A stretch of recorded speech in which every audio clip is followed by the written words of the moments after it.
राज्यभरात एसटी कर्मचारी संपावरती गेलेत। ऐन गणेशोत्सवात एसटी कर्मचाऱ्यांनी संपाचं हत्यार उगारून प्रवाशांची मोठी गैरसोय केली आहे। राज्यभर अनेक ठिकाणी एसटी बसेस आगारातच उभ्या आहेत, तर प्रवाशांचा देखील मोठा खोळंबा झालाय। दरम्यान उद्योगमंत्री उदय सामंत थोड्याच वेळात एसटी कर्मचारी संघटनांची भेट घेतील, त्यांच्या मागण्यांसंदर्भात चर्चा देखील करतील। तर उद्या संध्याकाळी 7 वाजता सह्याद्री अतिथीगृहावरती मुख्यमंत्री एकनाथ शिंदे हे एसटी कर्मचाऱ्यांची भेट घेतील, त्यांच्यासोबत चर्चा करतील। त्यामुळे आज दिवसभर एसटी कर्मचाऱ्यांचा संप सुरूच राहण्याची शक्यता आहे। गणेशोत्सवात मुंबईतून कोकणात जाणाऱ्यांनी एसटीचं बुकिंग करून ठेवलंय, पण आता एसटीच संपावर असल्यानं अनेकांचं नुकसान होण्याची शक्यता आहे।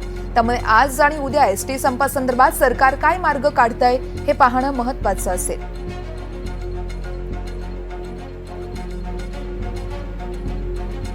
दरम्यान महाराष्ट्रातल्या 80,000 60,000 एसटी कर्मचारी संपावर गेल्याची माहिती काँग्रेस एसटी कर्मचारी संघटनेचे श्रीरंग बर्गे यांनी दिली आहे। शिवाय उद्योगमंत्री उदय सामंत यांना भेटणार नसून फक्त मुख्यमंत्र्यांनाच भेटणार असल्याचं यावेळेस श्रीरंग बर्गे यांनी स्पष्ट केलं आहे।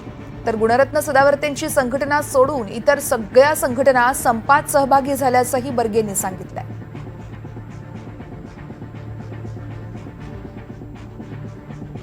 आणि या संदर्भात सखोल विश्लेषण आणि त्यांची भूमिका जाणून घेण्यासाठी काँग्रेस एसटी कर्मचारी संघटनेचे श्रीरंग बर्गे सर आहेत आपल्यासोबत। सर, एनडीटीव्ही मराठीमध्ये सर्वप्रथम तुमचं स्वागत आहे। आपण पाहतोय आज एसटी कर्मचाऱ्यांनी संप पुकारला आहे आणि उद्योग मंत्र्यांसोबत आज बैठक होऊ शकते। उद्योग मंत्री कर्मचाऱ्यांची भेट देखील घेण्याची शक्यता आहे। तुमची काय भूमिका असणार आहे उद्योग मंत्री तुमच्यापर्यंत आल्यानंतर? आम्ही आता संयुक्त कृती समितीने निर्णय घेतला आहे की उद्योग मंत्र्यांकडे चर्चेला जायचं आहे आम्हाला, आणि त्याप्रमाणे आम्ही आता लगेच निघतोय आमच्या सगळ्या सहकाऱ्यांसोबत। निश्चितच श्रीरंगजी, खरं तर आपण पाहतोय उद्या मुख्यमंत्री एकनाथ शिंदे हे देखील तुमच्यासोबत बैठक घेणार आहेत, तशी माहिती देण्यात आली आहे। मग आजच्या दिवशी हा संप मागे घेण्याचा काही विचार आहे का? कारण उद्या तर तुमची मुख्यमंत्र्यांसोबत बैठक होतीये। नाही, मुळीच हे आंदोलन मागे घेतलं जाणार नाही आणि आमचं आंदोलन सुरूच राहील जोपर्यंत अंतिम तोडगा निघत नाही, जोपर्यंत आमच्या मागण्या पूर्णतः मान्य होत नाही तोपर्यंत हे आंदोलन चालू राहील, संघर्ष सुरू राहील। निश्चितच सर, तुम्ही म्हटलं आता की मागण्या मान्य होईपर्यंत हा संघर्ष सुरूच असेल, मात्र नेमक्या तुमच्या मागण्या काय असणार आहेत तुम्ही सविस्तरपणे सांगाल?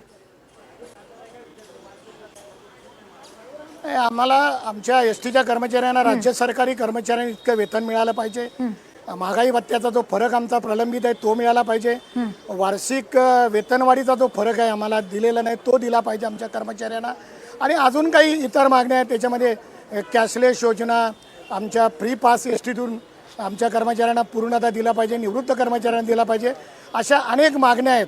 आणि त्या मागण्यांवरती सन्माननीय तोडगा निघाला नाही तर संघर्ष जारी राहील, आंदोलन सुरू राहील। श्रीरंग सर, तुम्ही म्हणताय मागण्या मान्य झाल्यानंतर संप मागे घेऊ, मात्र आज उदय सामंत तुम्हाला भेटायला येत आहेत। जर उदय सामंत यांच्यासोबत कोणती सकारात्मक चर्चा झाली तर तुमची पुढची भूमिका नेमकी कशी असणार आहे? नाही, सकारात्मक चर्चा झाली आणि मागण्या मान्य झाल्या तर आमचा असा काही अट्टास नाही की आंदोलन सुरू ठेवायचा। तर आता जनतेची सेवा करणारी आमची संस्था आहे, त्याच्यामुळे आम्ही अट्टासामुळे हे काही करत नाही आहे आमच्या अट्टासासाठी। खरं तर याच्यात मुख्यमंत्र्यांनी म्हणजे दोष मुख्यमंत्र्यांचा आहे। त्यांनी सांगितलं 7 तारखेच्या बैठकीत 7 ऑगस्टच्या की 20 तारखेला सन्माननीय तोडगा काढू, तसं पत्र दिलं आणि ऐनवेळी पलटी मारली आणि म्हणून हे आंदोलन चिघळलं आणि म्हणून आमचे लोक आता संघर्षाला तयार झालेले आहेत। सर, तुम्ही फक्त म्हणताय मुख्यमंत्र्यांनाच भेटायचंय, हा काहीसा अडमुठेपणा नाहीये का? उदय सामंतांना का भेटायचं नाहीये तुम्हाला?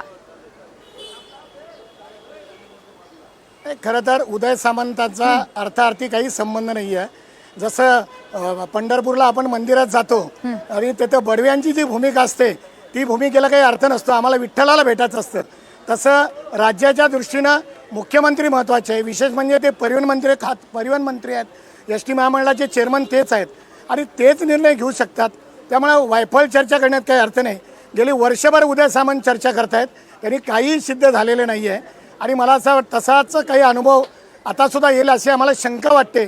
म्हणून आम्ही चर्चेला जायचं की नाही याच्यावरती आम्ही म्हणजे खूप डिस्कशन केलं आणि ठीक आहे ते एक पाऊल जर पुढे येत असेल तर आपण एक पाऊल पुढे पुढे जायचं म्हणून आम्ही चर्चेला आता जातोय.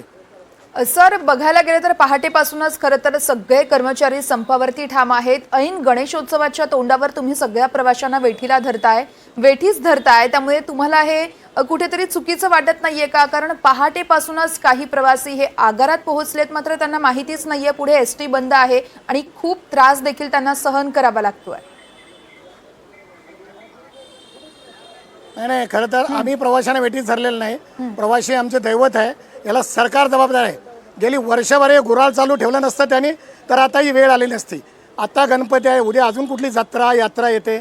शेवटी आम्ही सगळ्यांच्या सेवेसाठी आहे. प्रवासी आमचं दैवत आहे, त्यांची गैरसोय व्हावी असं आम्हाला अजिबात वाटलं नव्हतं. पण कर्मचाऱ्यांनी उत्स्फूर्तपणे आंदोलन केलंय.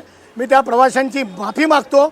पण आता नाही तर कधीच नाही अशी परिस्थिती, म्हणजे अंतिम परिस्थिती आल्यामुळं हे संघर्षाचं पाऊल कर्मचाऱ्यांनी उचललंय आणि त्याच्यामुळेच प्रवाशांना त्रास होतोय हे आम्हाला मान्य आहे. निश्चितच, त्यामुळे तुमच्या मागण्यांसंदर्भात सरकार देखील सकारात्मक असावं हीच आमची देखील अपेक्षा आहे. तुर्तास खूप खूप धन्यवाद, तुम्ही आमच्यासोबत संवाद साधलात आणि तुमच्या मागण्यांसंदर्भात सगळी सविस्तर माहिती दिलीत त्यासाठी.